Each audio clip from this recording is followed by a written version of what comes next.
Yeah. I salute you, O elect class, in token and remembrance that our leader is one Jesus Christ. Amen. Amen. We want to welcome you, each of you, to our services today, and we're so pleased to be here and able to do this. We have a Seventh-day Sabbath church and congregation, and our particular topic for today is the Torah. We're including a Torah segment each month in our study, and this is another blessing, and so we're very happy to be bringing this to you and welcome you to our Torah class today.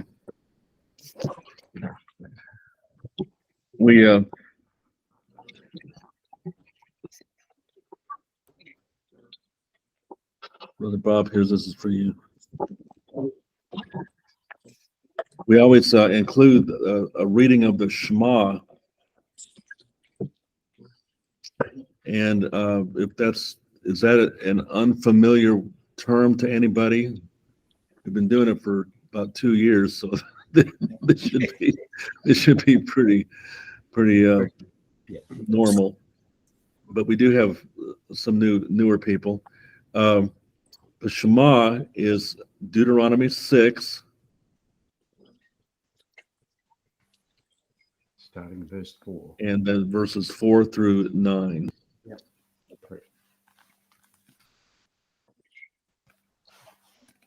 And the reason it's called the Shema is because the very first word of this reading is hear, and that's a Hebrew word, to hear. So if you have that in front of you, you're welcome to join in with me. Hebrews 6 and 4, starting there. Hear, O Israel, the Lord our God is one Lord, and thou shalt love the Lord thy God with all thy heart, and with all thy soul, and with all thy might. And these words which I command thee this day shall be in thine heart, and thou shalt teach them diligently unto thy children, and shalt talk of them when thou sittest in thine house, and when thou walkest by the way, and when thou liest down, and when thou risest up. And thou shalt bind them for a sign upon thine hand, and they shall be as frontlets between thine eyes. And thou shalt write them upon the posts of thy house and on thy gates. What a powerful reading. Think of the improvement we would experience in life if we had practiced the Shema at all times, loving the Lord with all our hearts, teaching our children, and so forth. I wasn't taught that way, and I consider it a mighty miracle and act of God to get me on the correct path after having been raised kind of in a secular way, and I say that even because of the fact that my father was a church appointee. He was a missionary. He was a 70 in the church, and that went only so far as good things that we received, but as far as taking it to the level of Shema, no, it's a mighty miracle of God that He blesses us, to gets us on track, even if we didn't get quite that kind of a start.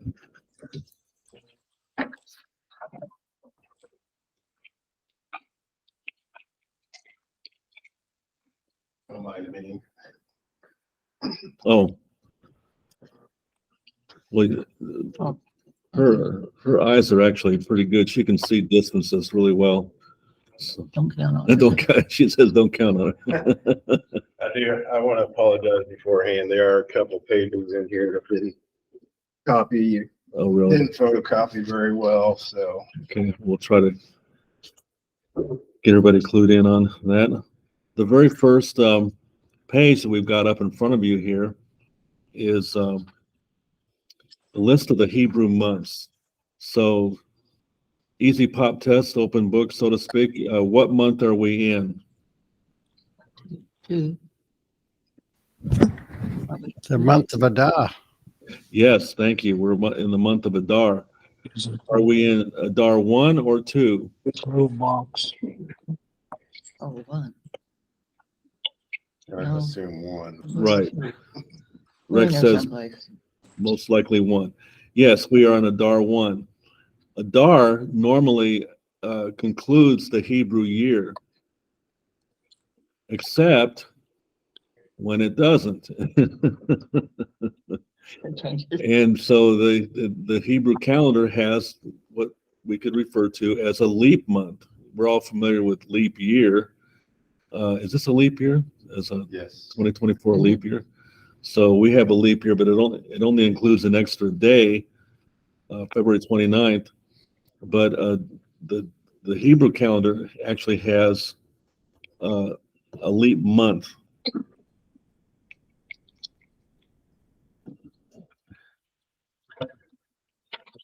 I gotta respond to this.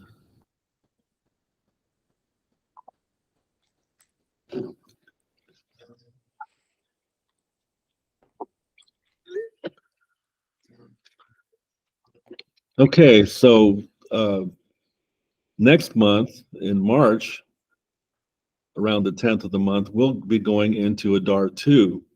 So right now we're leaving Shavat, and this very day is Adar 1. And as we go through this is really a good thing to know because one of the unique, distinctive features of our religion, as we've received the sealed Book of Mormon, and we have a living prophet, Mauricio Berger, we know that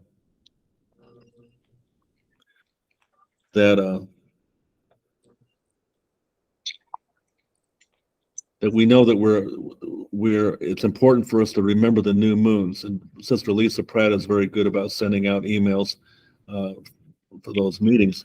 And that's a great thing to remember and even study further and understand more about new moons. But one thing you're only going to get here in Torah class is you're going to understand the actual months, the names of the months themselves. Now, in the Bible, normally they don't say a thing about these names. It just says in the 7th month or the 6th month or the 1st month. So we're about to go into the spiritual new year after we go through Adar 2, and what is the very first month of the spiritual new year? Look on your sheet there. Someone raised their hand. Just shout it out there. Yeah, it's Nissan. Nissan, good, excellent. Yeah, and I'll just comment just a little bit about that. Dad and I were noted that April 6th, this April 6th, is actually on a Saturday. So that is quite important, I guess. Thank you. How about that? Yeah. Now, a little bit further on, I gave you a list. Yeah, there we are. Yes. The new moon is actually on April the 8th, and our class will be on Saturday, April the 6th. So that will be the time of Nisan, or month 1, first month. Thank you for pointing that out.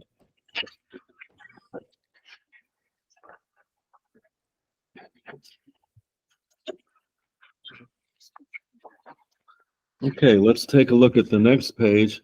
We want to look and see what the Torah reading or the lesson for this time period is.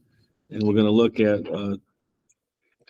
right there on that left-hand side, we're going to look at February 10th, 2024. And the Torah reading is Mishpatim. It means rulings, and it comes from Exodus 21 and 24. Now, there's also a listing for the Haftorah. Haftorah means the prophets, basically, is what that is. So we've got the law or the Torah, and we have the Haftorah or the prophets. And then now there's different variations on the next category, and some people call it the Haftorah Shani, It just means the other writings. So what kind of suits your fancy as to what you consider an other writing? Would it be the New Testament? Would it be? I love it in the Restoration. We can include, you know, we have 3 standard books of Scripture: Book of Mormon, Doctrine and Covenants, Sealed Book of Mormon, and then we also have further revelation. So there's a lot that could be included in that third category there. But for our purposes, and because our time is limited, we stick with the Torah schedule and Torah reading, and that's a universal Torah schedule all over the world. So we're actually on the same Torah reading as Christ would be if he were here on earth. He would be going according to the Torah schedule. He did when he was on earth before. Right. And so we can assume this is exactly where he wants us to be and where he would. Oh, yes.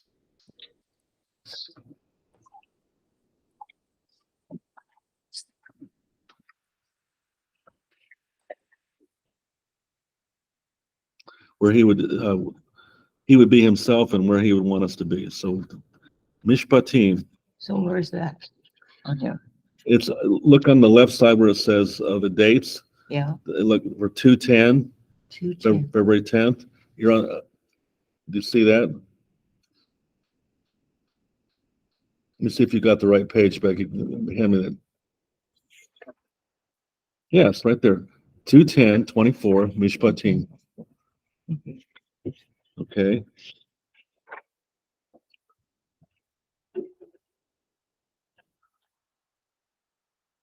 So having a Torah schedule and a Torah reading is a wonderful thing, a wonderful way to know where you're at in terms of your keeping up with Torah correctly and where the Lord would have you want to be. We'll go past that next page. The next page is up about the new moons and the dates for 2024. So here we are on, we know that last night started the new moon, and on February 10th is our class.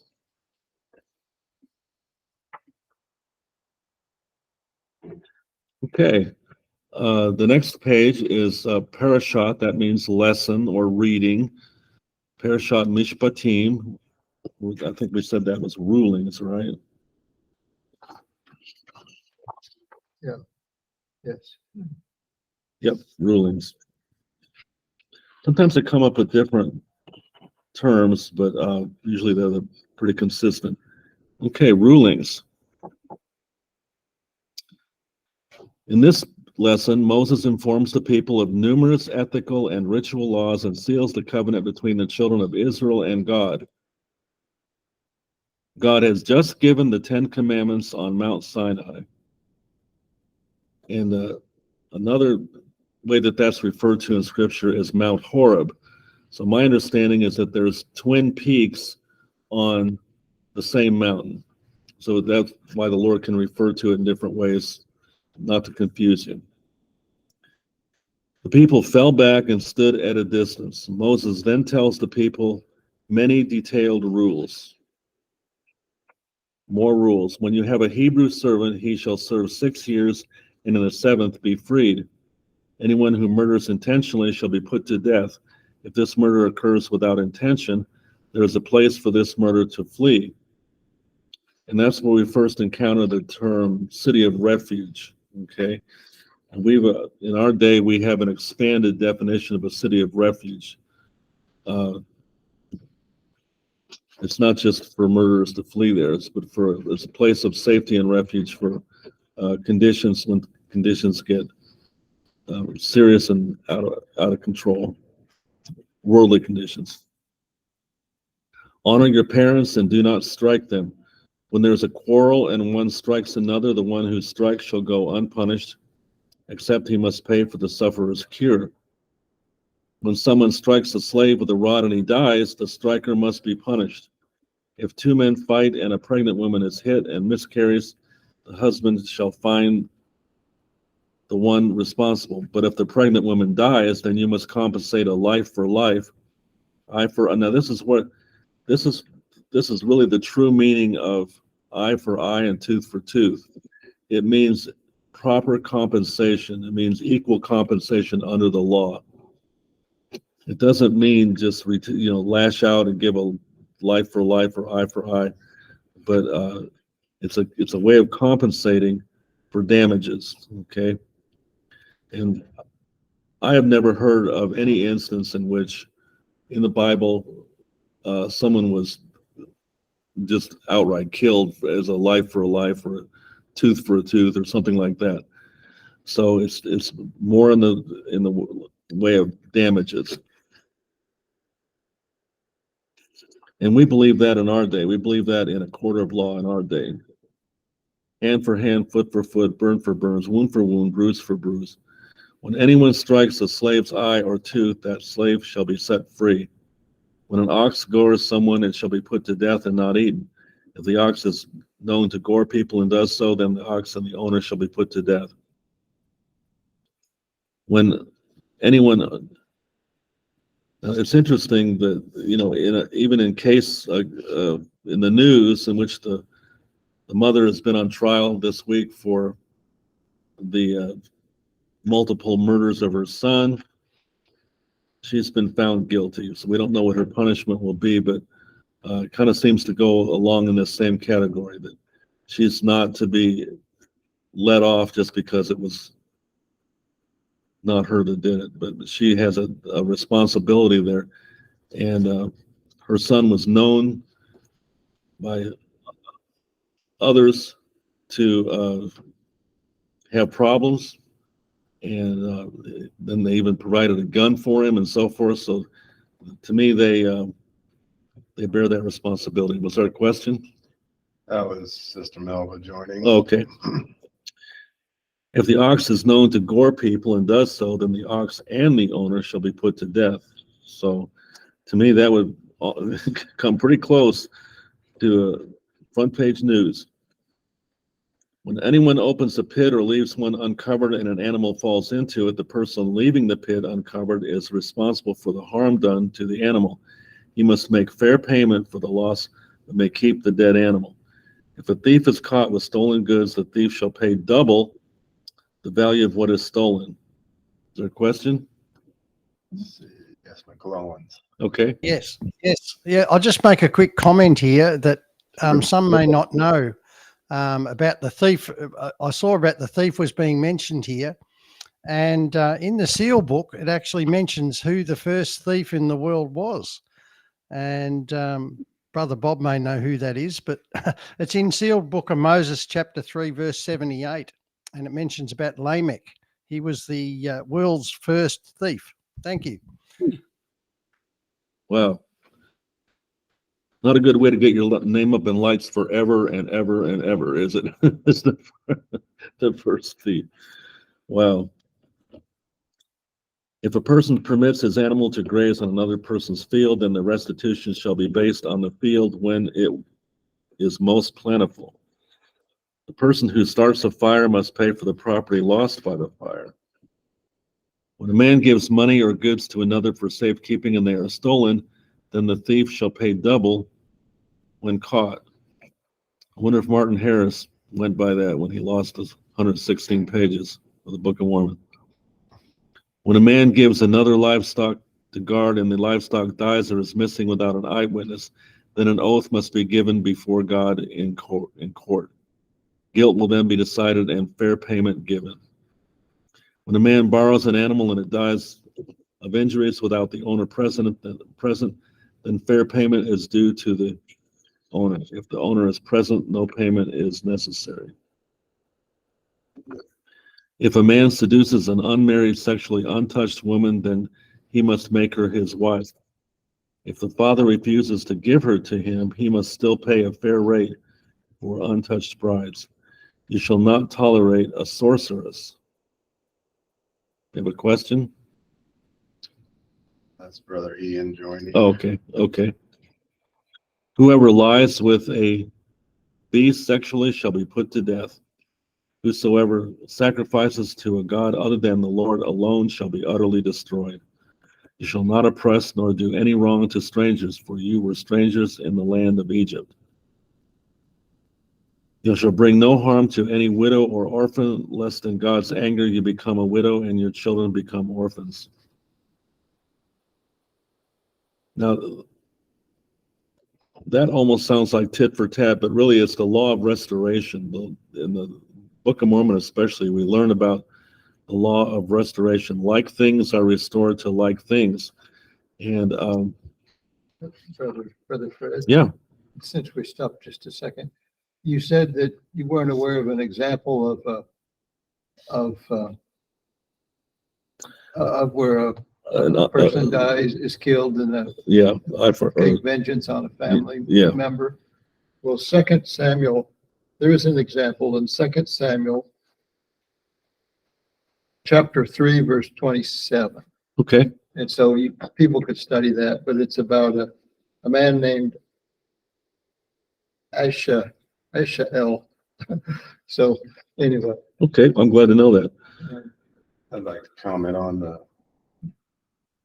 where it says, whoever sacrifices to a god other than the Lord alone shall be utterly destroyed. It doesn't just say be put to death, Yeah, but it says shall be utterly destroyed. yeah. Well, Lord certainly accomplished that in different cases. I forget the name of the person, was Korah, I think it was. The earth opened up and took all his family and all his goods, all his possessions and tents and everything. So there's times when God's vengeance is pretty overwhelming. If you lend money to my people, especially the poor, do not act as a creditor nor take interest. Return to your neighbor what it is you borrow before the sun sets. You shall not offend God nor put a curse upon the leaders of your people. You shall not delay in offering to God the first bounty of your harvest and the firstborn among your sons and your animals. Do not eat flesh torn by beasts in the field, instead cast it to the dogs. You must not utter any falsehood or follow others to evil. Neither shall you favor a poor man. When you see a wandering animal, return it to its owner. Help all animals, even if they are the animals of your enemy. Keep far from any false matter and do not hurt the innocent and righteous, for I will not free one who is guilty. You shall accept no bribes, for bribery blinds the clear-sighted and turns the words of the righteous to falsehood. 6 years shall you plant and reap the harvest, but the 7th year you shall let it be for the poor and the animals to graze.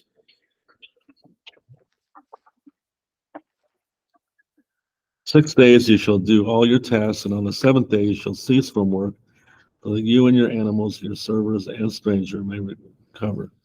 Make no mention of any other god. Do you have a question?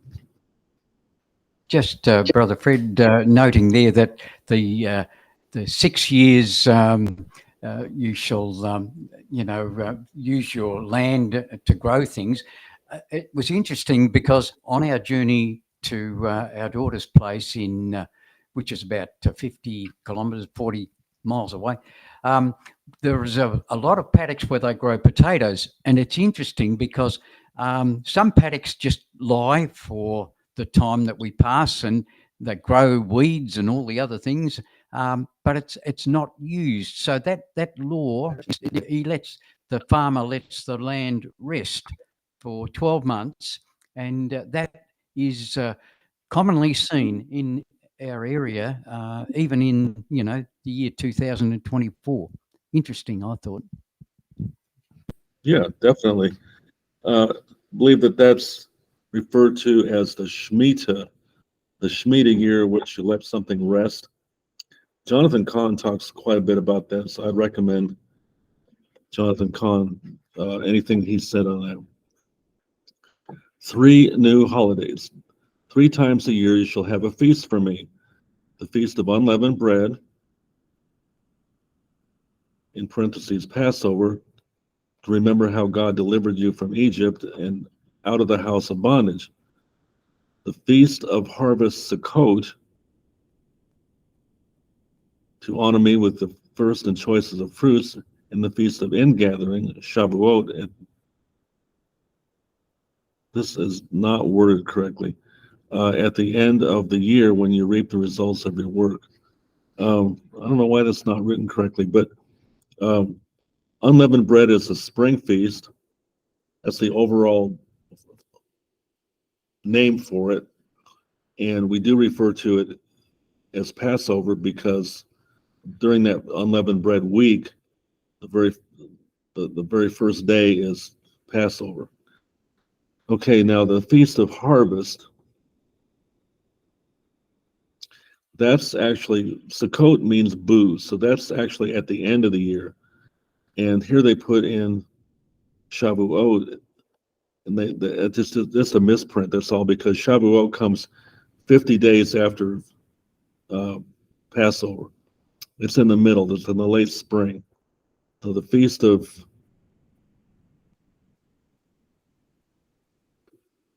it's Pentecost is what it is. It's Feast of Pentecost comes in the middle, and Shavuot, or I'm sorry, and it's also called Shavuot or weeks. Sukkot is at the end. So we caught him in a mistake there. You shall not boil a kid in its mother's milk. Now the Jews take this very seriously. There's a pretty extensive teaching on this by 119 Ministries, but the Jews take it literally. And Becky and I have watched a lot of home shows in the past, and they do these extensive renovations.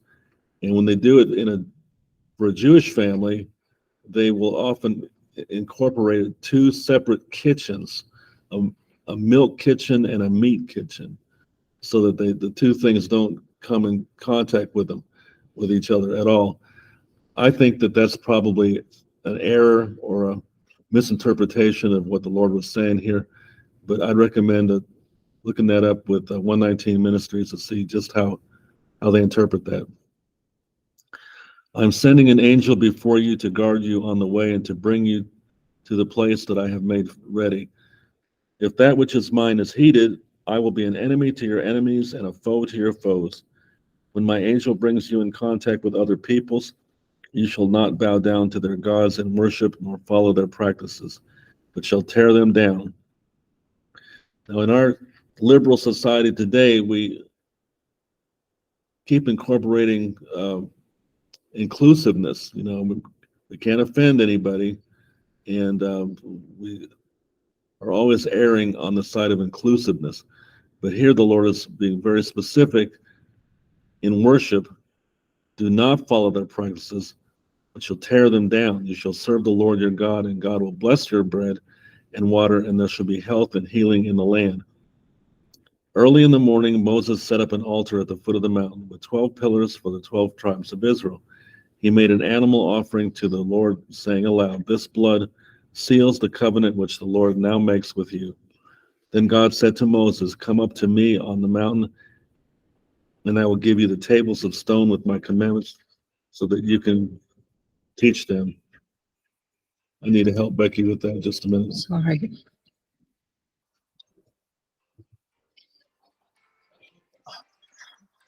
Never rains. Hello? Hello?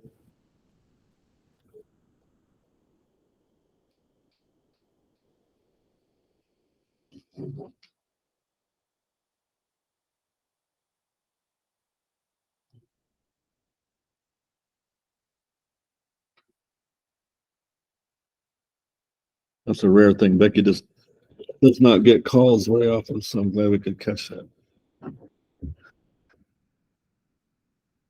All right, then God said to Moses, "Come up to me on the mountain, and I will give you the tables of stone with my commandments so that you can teach them." God told Moses to leave Aaron and Hur in charge of the Israelites. Then the glory of God rested upon Mount Sinai, and the appearance of God was like a consuming fire on the top of the mountain before the eyes of the sons of Israel. Moses entered into the midst of the cloud and ascended the mountain, and Moses remained upon the mountain for 40 days and 40 nights. Okay, that's the Torah portion that I just summarized there.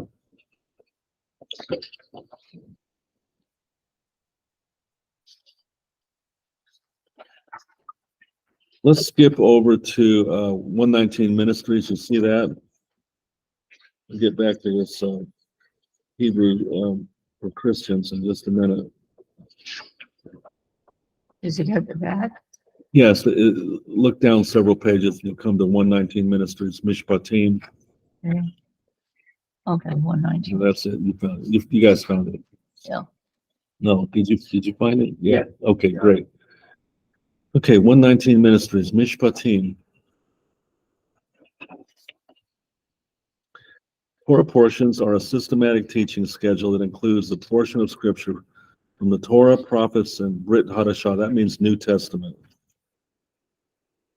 And as I said, really that's an interesting interpretation, because the third section of study is really for other writings. Okay, so certainly New Testament would be a good place for other writings, but it's not the only place.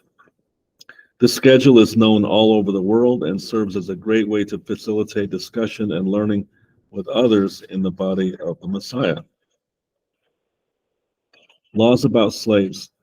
Now, these are the rules that you shall set before them. When you buy a Hebrew slave, he shall serve 6 years, and in the 7th he shall go free for nothing. If he comes in single, he shall go out single. If he comes in married, then his wife shall go out with him. If his master gives him a wife, and she bears him sons or daughters, the wife and her children shall be her master's, and he shall go out alone. But if the slave plainly says, I love my master, my wife, and my children, I will not go out free, then his master shall bring him to Elohim, another name for God. I believe it's the mighty name of God, and he shall bring him to the door of the door or the doorpost, and this master shall bore his ear through with an awl, whatever that's called, and he shall be his slave forever. Fred, what page are you on? I'm on page. Is it this one? Yeah. Okay. Yep, that's it. Sorry, I was on the wrong one. That's okay. We're on page 2. There's 1, 2. Okay, good. So it's the other No, 119. No, we're If here. you go on past that one. We're here for the next page past that one. Sorry if I confused things. The one called, which one? It's right after that page. We're able to get located there. Okay, we're talking about laws about slaves now. Yeah.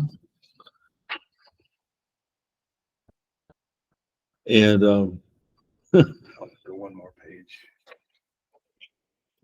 page 2. Okay. And then we got this page, Yeah, there you go. and then we got the next one.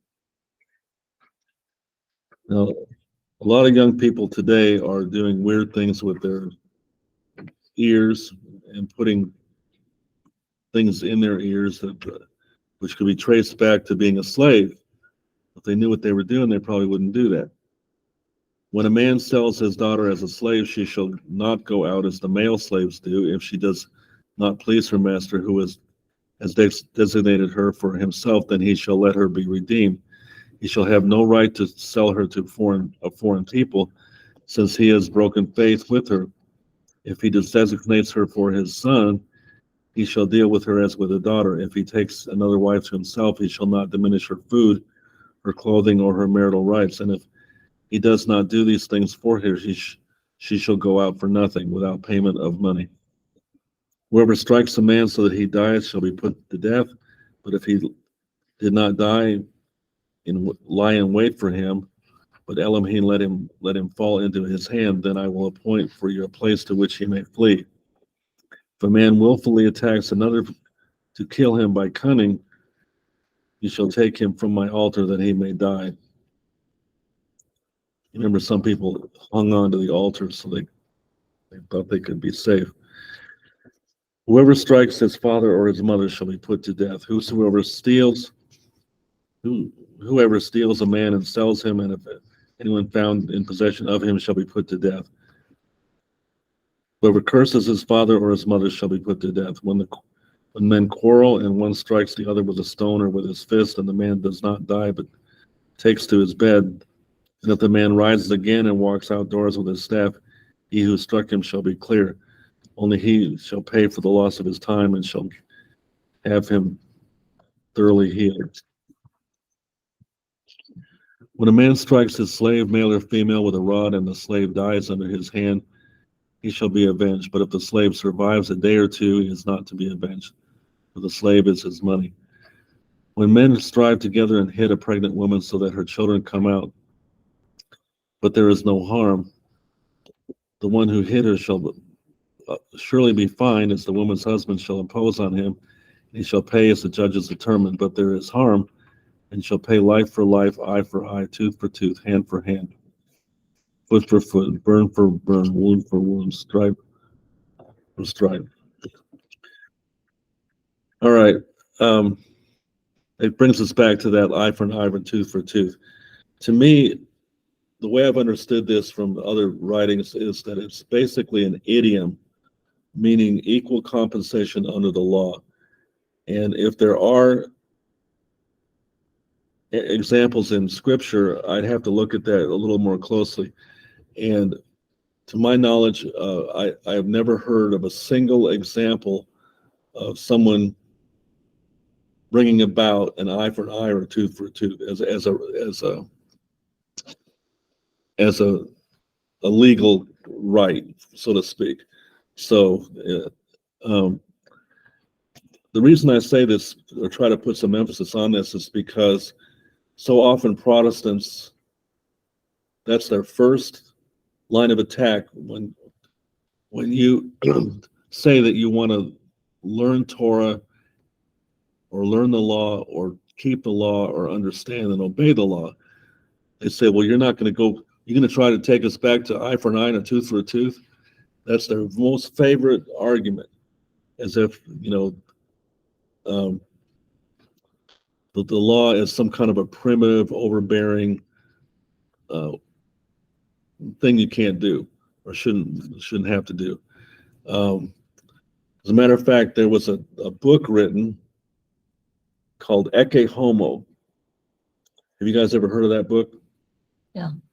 Yeah, Becky's heard of it.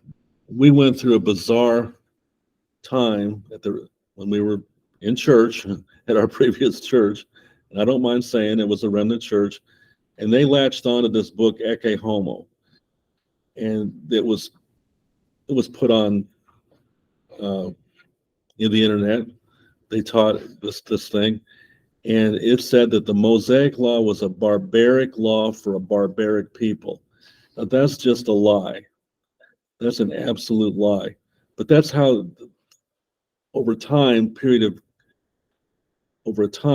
have come to view Torah and the law as something barbaric, and you're trying to bring us back to a barbaric system. And that is not true. That's why we read the Shema, for instance. It is not barbaric. But in the Protestant world, that's how they look at it. So when you talk about, I go to a Torah church, they think you're crazy. They think you've completely lost it. And you're never going to, this is not ever going to be a popular religion, so to speak. And so it's going to be a true church that has the integrity of God, but you've got to learn to defend it. Who has a comment? Yeah, Brother Fred, just through my years of coming up and understanding some of the things about the children of Israel, my teaching memory says that the law was given to Moses as a law to prepare them for something better. It was a schoolmaster law to prepare them because they were such a stubborn people that they, would not do anything consistently in the ways of righteousness. So Christ, of course, was the answer to that when he brought in the law of or the law of mercy and forgiveness, and that superseded the law. That's just my understanding of it anyway, Right. from my early days. Thank you. Well, I appreciate you sharing that, because you and everybody else has heard that. And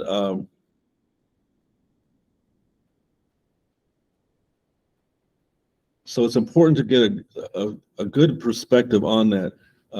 For instance, there are scriptures that say, for instance, Noah found grace in the eyes of the Lord. So that shows that grace was in the Old Testament. It's not like grace didn't exist until Christ. Noah found grace in the eyes of the Lord.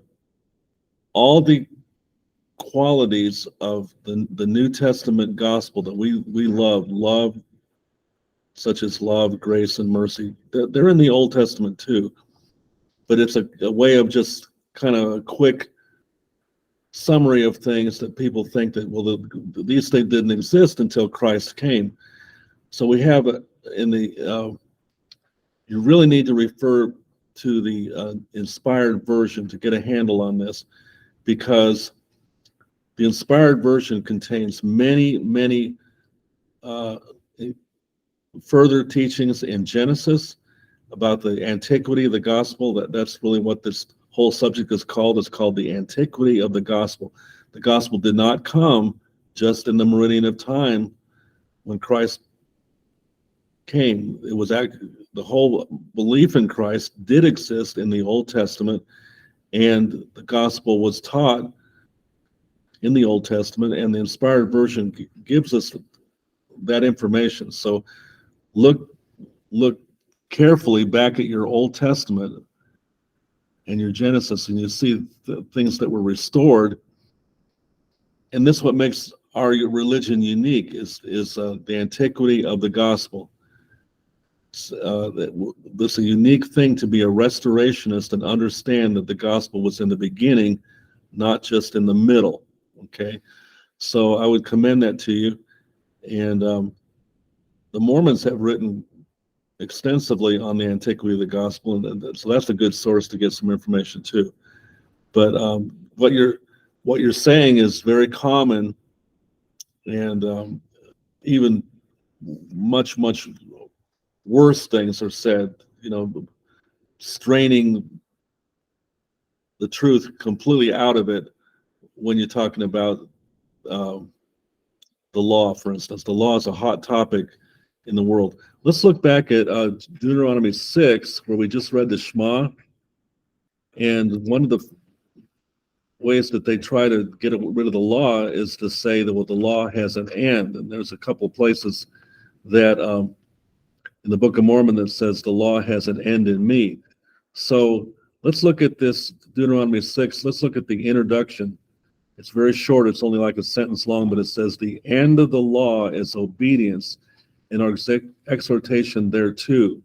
So the law, that's another thing Protestants will tell you, is that the law is at an end. But this wording shows us that the end means purpose. The end of the law, or the purpose of the law, is obedience and exhortation thereto, not the end. We're so, I don't know what the word is, we're so used to hearing these conclusions of Protestants. And that's why in the Doctrine and Covenants says, none doeth good except those who are ready to obey the fullness of my gospel. We need to really understand what is the fullness of the gospel of Christ, and not be tricked or influenced by Protestantism. Protestantism is a very real thing, and I haven't even begun to illustrate how extensively Protestants have written about all these things. So this is a very huge topic in Protestant religion. Kind of going on and on about some of the things we've just touched on here, the end of the law, and mercy coming only in the middle. So anyway, that's probably enough to refer to for now. All right. I lost my place, but I was on page 3.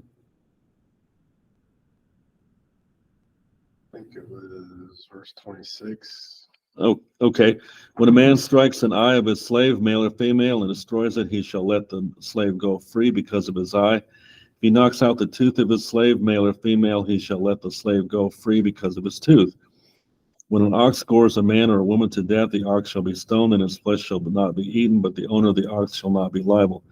But if the ox has been accustomed to gore in the past, and its owner has been warned, but has not kept it in, and it kills a man or a woman, the ox shall be stoned, and the owner shall be put to death. If a ransom is imposed on him, then he shall give for the redemption of his life whatever is imposed on him. If it gores a man's son or daughter, he shall be dealt with according to the same rule. If the ox gores a slave, male or female, the owner shall give to the master 30 shekels of silver, and the ox shall be stoned.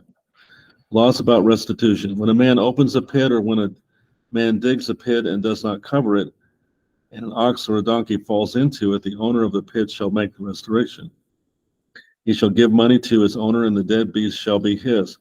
When one man's ox butts another so that it dies, then they shall sell the live ox and share its price, and the dead beast also they shall share. Or if it is known that the ox has been accustomed to gore in the past, and its owner has not kept it in, he shall repay ox for ox, and the dead beast shall be his. A man steals an ox for a sheep, and it kills it or sells it, he shall repay 5 oxen for an ox and 4 sheep for a sheep. If a thief is found breaking in and is struck so that he dies, there shall be no blood guilt for him. But if the sun has risen on him, there shall be blood guilt for him. He shall surely pay. If he has nothing, then he shall be sold for his theft. If the stolen beast is found alive in his possession, whether it is an ox or a donkey or a sheep, he shall pay double. If a man causes a field or vineyard to be grazed over, or lets his beast loose and it feeds in another man's field, he shall make restitution from the beast in his own field and in his own vineyard. If fire breaks out and catches in the thorns, so the stacked grain or the standing grain or the field is consumed, who started the fire shall make full restitution. If a man gives to his neighbor money or goods to keep safe, and it is stolen from the man's house, then if the thief is found, he shall pay double. If the thief is not found, the owner of the house shall come near to Elohim to show whether or not he has put his hand to his neighbor's property. For every breach of trust, whether it is for an ox, for a donkey, for a sheep, for a cloak, for any kind of lost thing of which one says, "This is it," the case of both parties shall come before Elohim. The one whom Elohim condemns shall pay double to his neighbor. If a man gives to his neighbor a donkey or an ox or a sheep or any beast to keep safe, and it dies or is injured or is driven away without anyone seeing it, an oath by Yahweh shall be between them both to see whether or not he has put his hand to his neighbor's property. The owner shall accept the oath, and he shall not make restitution. But if it is stolen from him, he shall make restitution to its owner. If it is torn by beasts, let them bring it as evidence. He shall not make restitution for what has been torn. If a man borrows anything of his neighbor and it is injured or dies, the owner not being with it, he shall make full restitution. If the owner was with it, he shall not make restitution. If it was hired, it came for its hiring fee. Laws about social justice. If a man seduces a virgin who is not betrothed and lies with her, he shall give the bride price for her and make her his wife. If her father utterly refuses to give her to him, he shall pay money equal to the bride price for virgins. He shall not permit a sorceress to live. Whosoever lies with an animal shall be put to death. Whosoever sacrifices to any god other than Yahweh alone shall be devoted to destruction. You shall not wrong a sojourner or oppress him, for you were sojourners in the land of Egypt. You shall not mistreat any widow or fatherless child. If you do mistreat them, and they cry out to me, I will surely hear their cry, and my wrath will burn, and I will kill you with the sword. And your wives shall become widows, and your children fatherless. If you lend money to any of my people with you who is poor, you shall not be like a moneylender to him, and you shall not exact interest from him. If ever you take your neighbor's cloak in pledge, you shall not return it to him before the sun goes down. You shall return it to him before the sun goes down, for that is his only covering, and it is his cloak for his body. In what else shall he sleep? And if he cries to me, I will hear, for I am compassionate. You shall not revile Elohim, nor curse a ruler of your people. You shall not delay.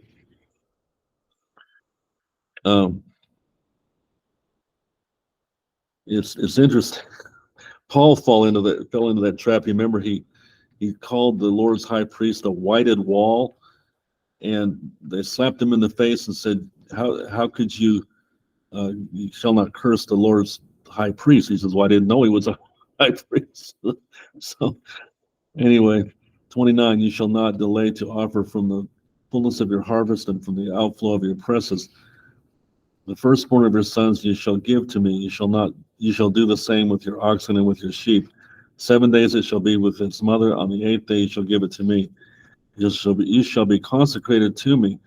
Therefore you shall not eat any flesh that is torn by beasts in the field. You shall throw it to the dogs. You shall not spread a false report.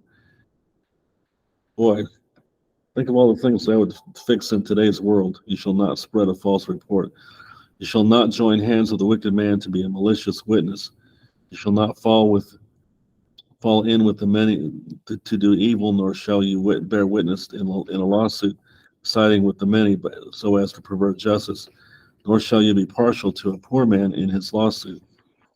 If you meet your enemy's ox or his donkey going astray, you shall bring it back to him. If you see the donkey of one who hates you lying down under its burden, you shall refrain from leaving him with it. You shall rescue it with him. You shall not pervert the justice due to your poor in his lawsuit. Keep far from a false charge, and do not kill the innocent and righteous. For I will not acquit the wicked, and you shall take no bribe, for a bribe blinds the clear-sighted and subverts the cause of those who are in the right. You will not oppress a sojourner. You know the heart of a sojourner, for you were sojourners in the land of Egypt. Laws about the Sabbath and festivals. For 6 years you shall sow your land and gather in its field, but the 7th year you shall lie and rest. Let it lie and rest, and lie follow. You let it rest and lie follow, but that the poor of your people may eat, and what they leave the beasts of the field may eat. You shall do likewise with your vineyard and with your olive orchard. 6 days shall you do your work, but on the 7th day you shall rest, that your ox and your donkey may have rest, and the son of your servant woman and the alien may be refreshed. Pay attention to all that I have said to you, and make no mention of the names of other gods, nor let it be heard on your lips. 3 times in the year you shall keep a feast to me. Now what that means is the pilgrimage feast. The spring, the late spring, and the fall. These are the pilgrimage times. Shall keep the feast of unleavened bread as I commanded you. You shall eat unleavened bread for 7 days at the appointed time in the month of Abib. And we don't call it Abib anymore. It's called Nisan. For in it you came out of Egypt. None shall appear before me empty-handed. You shall keep the feast of harvest of the first fruits of your labor of what you sow in the field. You shall keep the feast of ingathering. That's the Shavuot they just mentioned, or weeks, or Pentecost. This next one, you shall eat the feast of ingathering at the end of the year, when you gather in from the field the fruit of your labor. That's Sukkot, or tabernacles. 3 times in the year shall all your males appear before the Lord Elohim. You'll find that many major events actually fall on feast days. A lot of church history events and other types of events. And it's a good idea to get in your mind to try to figure out what the Lord's calendar is telling you, because these things are embedded into the Lord's day planner, so to speak. You shall not offer the blood of my sacrifice with anything leavened, or let the fat of my feast remain until the morning. The best of the first fruits of your ground you shall bring into the house of Yahweh your Elohim. You shall not boil a young goat in its mother's milk. We talked about that a little bit. Conquest of Canaan promised. Behold, I send an angel before you to guard you on the way and to bring you to the place that I prepared. Pay careful attention to him and obey his voice. Do not rebel against him, for he will not pardon your transgressions, for my name is in him. But if you carefully obey his voice and do all that I say, then I am an enemy to your enemies and an adversary to your adversaries. That's why it was such a bad thing for John John the Baptist's father when they actually stood in the presence of an angel and were told about her pregnancy and so forth. And he piped up and said, "Well, how will I know? You're telling me the truth." And that's a very human motivation, but the angel had a good answer. He said, "Do you know who you're talking to?" That was basically the reply. Who do you think is standing here? I came from the presence of God himself. Who do you think is talking to you? You don't talk like that to an angel. But if you carefully obey his voice and do all that I say, then I will be an enemy to your enemies and an adversary to your adversaries. When my angel goes before you and brings you to the Amorites and Hittites and the Perizzites and the Canaanites, the Hivites and the Jebusites, and I blot them out, you shall not bow down to their gods nor serve them, nor do as they do, but you shall utterly overthrow them and break their pillars in pieces. You shall serve Yahweh your Elohim and help, and he will bless your bread and I will take sickness away from you. None shall miscarry or be barren in your land. I will fulfill the number of your days. I will send my terror before you and will throw into confusion all the people against whom you shall come, and I will make all your enemies turn their backs to you. And I will send hornets before you, which shall drive out the Hivites, the Canaanites, and the Hittites from before you. I will not drive them out from before you in 1 year, lest the land become desolate and the wild beasts multiply against you.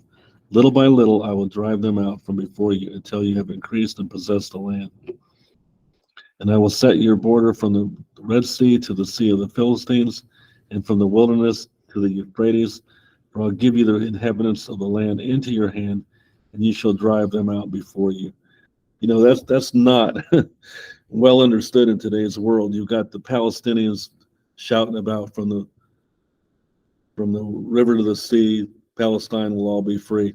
No, this was given to Israel.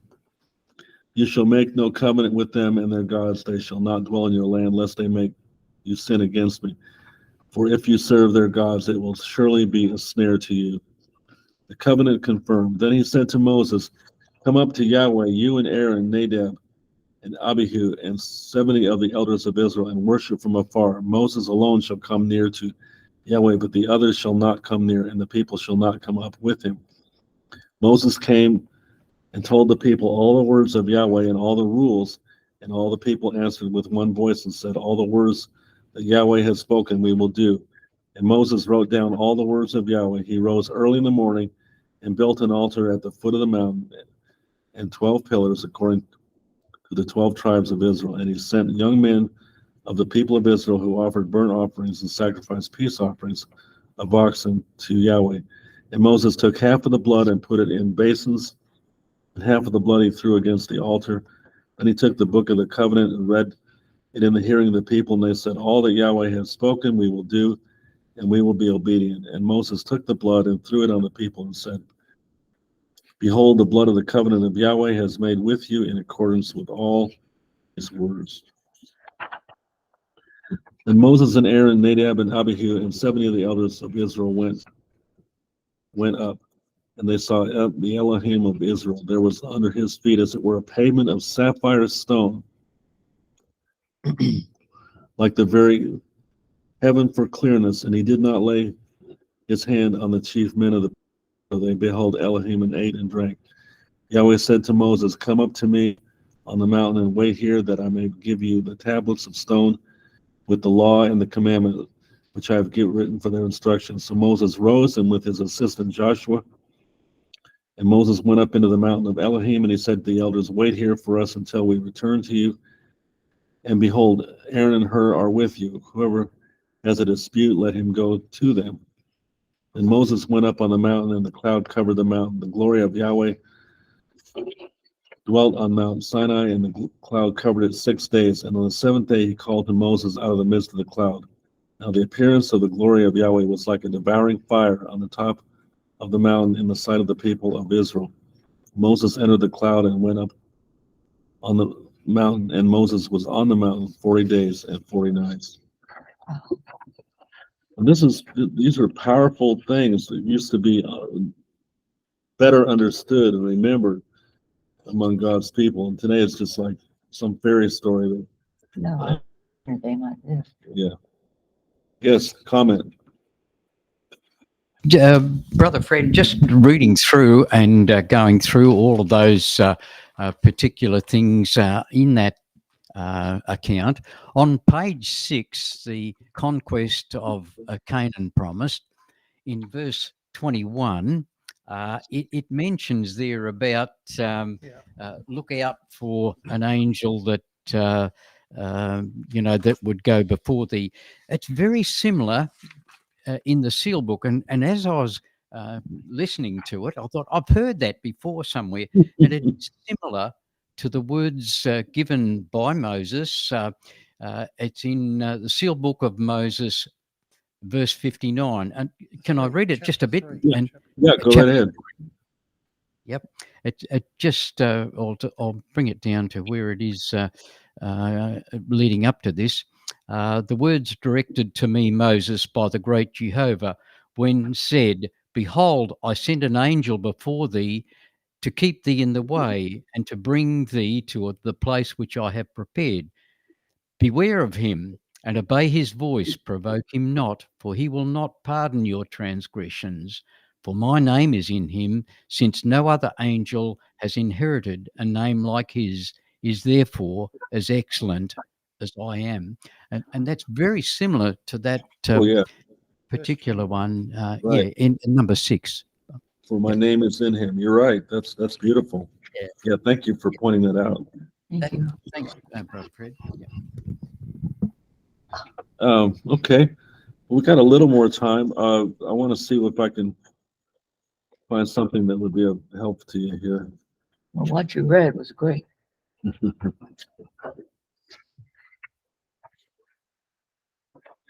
Okay, let's go to that middle reading that I was. Yeah, you got it. What pages? Thank you. Let's go to over here to 3 of 7. 3 of 7. Yeah, What's it look like? it looks like this. I Let can't me read see your it. stack, and I'll. Just a minute.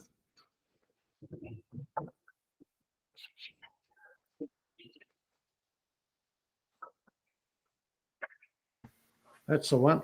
Okay. Be able to find that? It's the middle read from Hebrew for Christians. Yes. Got that. Here, Becky. Thank you. Okay, I wanted to read this part that says a note about the oral and written Torah.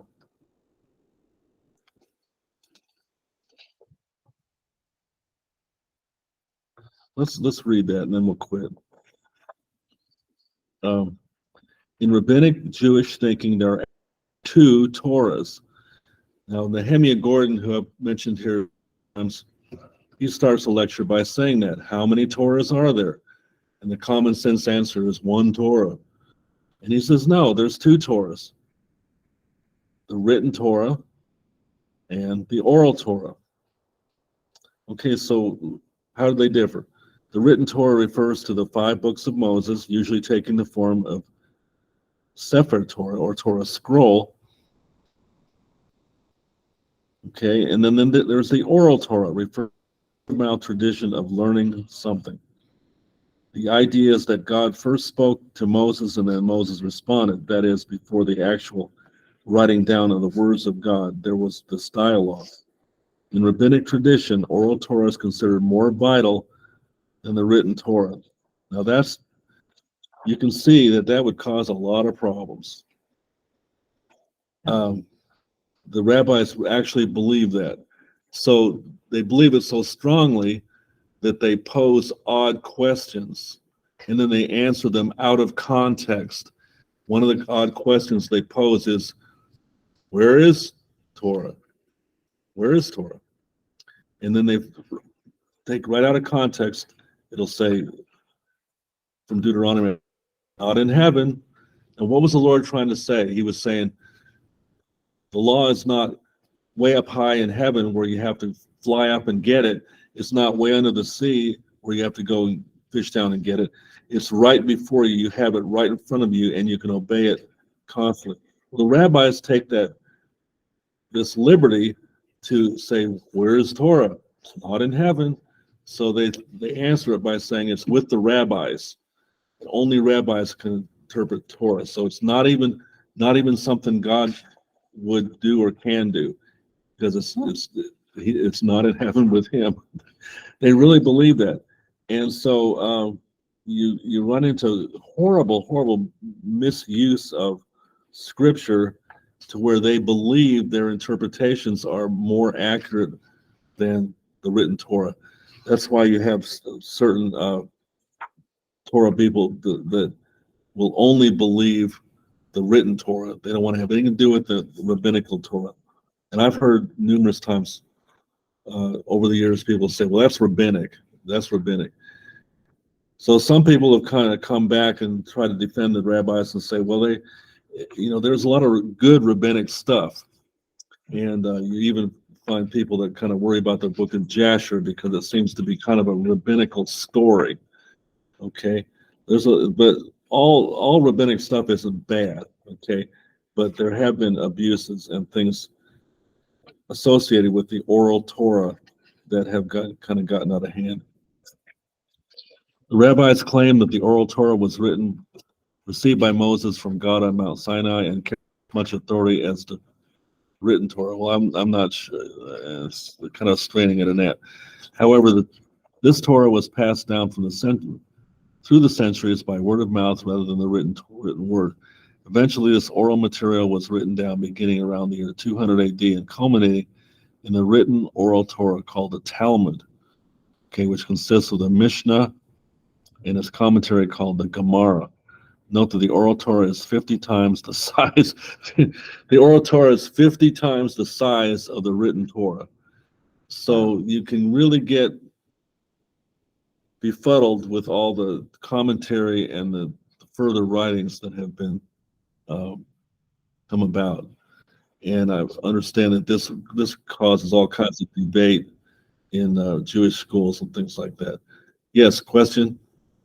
Yeah, Brother Fred, just on that particular subject, we often watch a show called The Chosen, and in that it gives some details, which I guess is somewhat accurate, but it says there are 613 laws. Is that a fact, or is that just something that that I've heard of only through watching that particular presentation?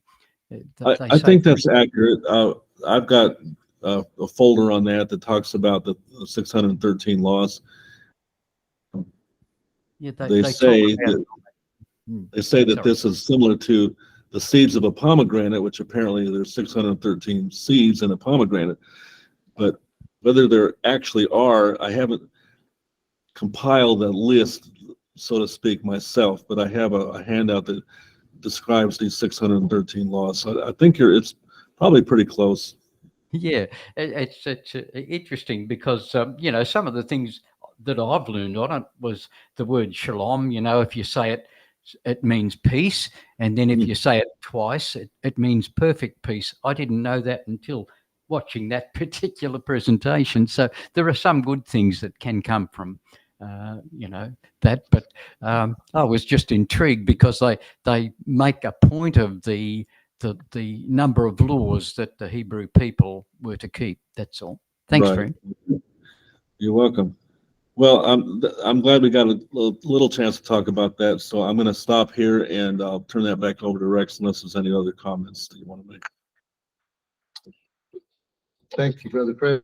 Yes, thank you.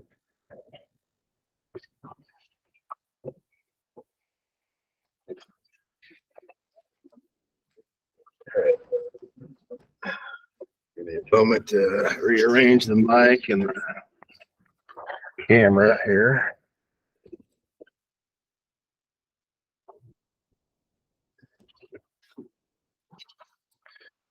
Okay. So before we go into our season of prayer, I want to stop the recording here.